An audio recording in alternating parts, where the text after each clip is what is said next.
Hello! Ceci est toujours un micro! Alors, je viens ici pour lancer une nouvelle émission.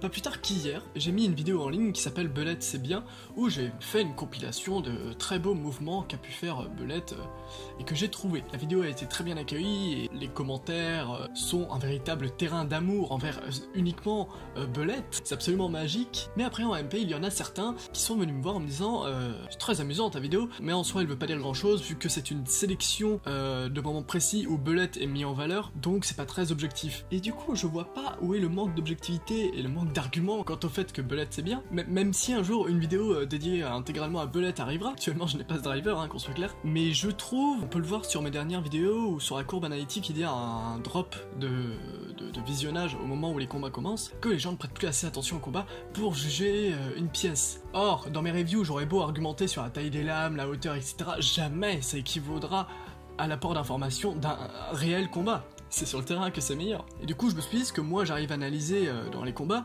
certains n'y arrivent pas.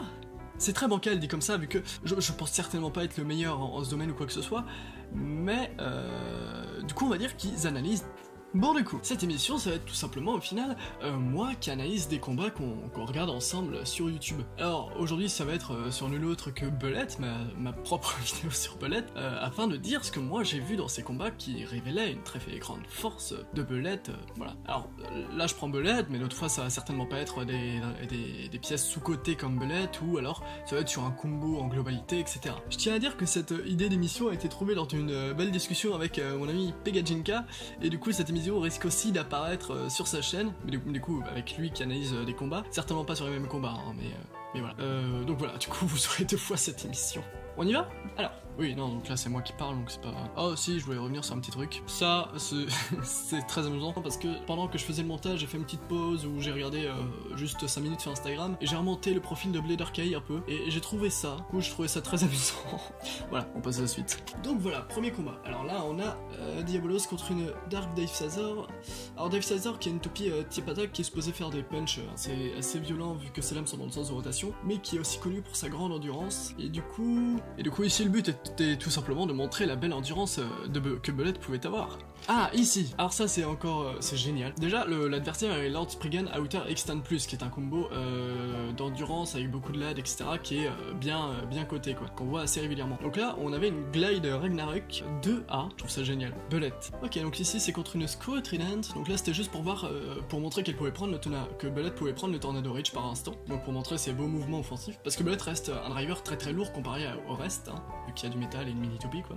Ouais, du coup je suis bien plus tard dans la vidéo, j'ai dû revoir et je voulais dire un truc dessus, c'est observons bien. Donc il y a les mouvements offensifs dont j'ai parlé, et je sais pas si vous l'avez vu, après un zoom au montage, mais du coup on voit la pointe qui a un très grand jeu. En fait quand on prend Belette dans la main, tout seul, et qu'on secoue un petit peu sans la mini toupie, on voit bien que la tige, il y a un jeu. Et du coup ce jeu, qui est relativement léger mais pas négligeable non plus, il va faire perdre de l'endurance au combo en globalité pendant tout le combat, mais en contrepartie ça va atténuer le recul suite à un choc violent, vu que la tige va limite se tordre un peu et toujours s'incliner vers l'avant du stadium, donc ça va atténuer le recul et voilà. Ici c'était contre une Blast Genius, mais là c'était plus l'offensive de Venom qui a agi. Ah, ça c'est génial, c'est une vidéo de Beyblade Galaxy qui est un espagnol ou un portugais, j'ai jamais su, qui fait bien souvent des combos très sympas. Ici on avait donc une Zwei Diabolos Sting Belette contre une Imperial Achilles Sting Destroy Dash, et Imperial Achilles se fait défoncer, voilà. Et donc chose intéressante c'est que, comme vous le voyez dans toute la vidéo, à aucun moment la mini toupie est sortie. Du coup moi j'ai déjà croisé d'autres bladers qui m'ont dit qu'ils aimaient bien jouer Belette, mais qui faisaient tout pour que la mini toupie sorte jamais, parce qu'autrement ça perd de l'endurance, de la stabilité, etc. En soi je trouve pas ça vrai, enfin factuellement c'est vrai, mais on oublie une partie du potentiel de Belette. Mais je trouve ça très intéressant de voir qu'il y a toujours plein de façons de jouer une pièce avec les différents bladers, ça c'est magique. Alors ici, c'est toujours Diabolos contre une Orbegis en combo stock, donc avec Quest. Bon, il y a eu un merveilleux saut avec Belette qui est sorti. Oui, ce que je voulais montrer ici, c'était... Donc là elle tourne, et là éjection. Et en fait là ce qu'on peut voir c'est que si Belette n'était pas sortie, j'en suis pas certain, je sais pas à quelle hauteur est Belette par rapport à la tige centrale lorsque Belette est encore sur le driver. S'il y avait encore Belette, vu le poids du truc, la répartition des masses uniformes qu'elle permet, et donc une stabilité dans le stadium qu'elle permet, je pense pas qu'un angle tel aurait été possible. Donc pour dire que Belette, même sans la mini bay, permet des angles nouveaux, et si on n'avait pas eu cet angle penché de Venom Diabolos, on n'aurait certainement pas eu cette éjection. Alors ici c'était, vu que Belette a une mini toupie qui a du métal pour donner une certaine endurance à la Mini-Toupie lorsqu'elle sort. Du coup, ça fait de Belette, le driver en entier, un des drivers les plus lourds de Beyblade Burst. Je pense qu'il est juste derrière Charge et Octa. Et donc, avec sa pointe qui est légèrement bombée en bas. Donc avec ce poids au plus bas de la baie, ça permet une grande stabilité à toutes les hauteurs. Et du coup, on voit que Belette n'est pas un driver qui ricoche dans tous les sens, qui va partir partout dans le stadium, et qui reste relativement au centre tout en ayant des mouvements offensifs et des contre-coups très intéressants. Alors ici, Hazard Kerbus. Oui, bon, ici c'était juste le move de Diabolos sur le mur qui m'avait amusé. Alors ça, vas-y, je vous le laisse. Alors ici, on est face à Lord Spriggan qui est un combo relativement lourd, et on a Erase Diabolos cette fois. Et du coup, on voit des mouvements assez offensifs de Erase, et ceci est expliqué car la Mini-Toupie est sortie, elle a servi à rien dans le combat, mais du coup, Belette, si on enlève la Mini-Toupie, on enlève le poids qui maintenait Belette au centre tout à l'heure. Donc, une fois que la Mini-Toupie est sortie, c'est juste une tige avec un énorme poids en haut. Le tout est relativement stable par la stabilité des poids ascendants de Vanguard, mais vu qu'on n'a plus aucun poids en bas, avec la force centrifuge, ça permet à Diabolos de faire des mouvements plus offensifs, de faire des plus grands tours dans le stadium, parfois avec le Tornado Rage. C'est génial, c'est génial.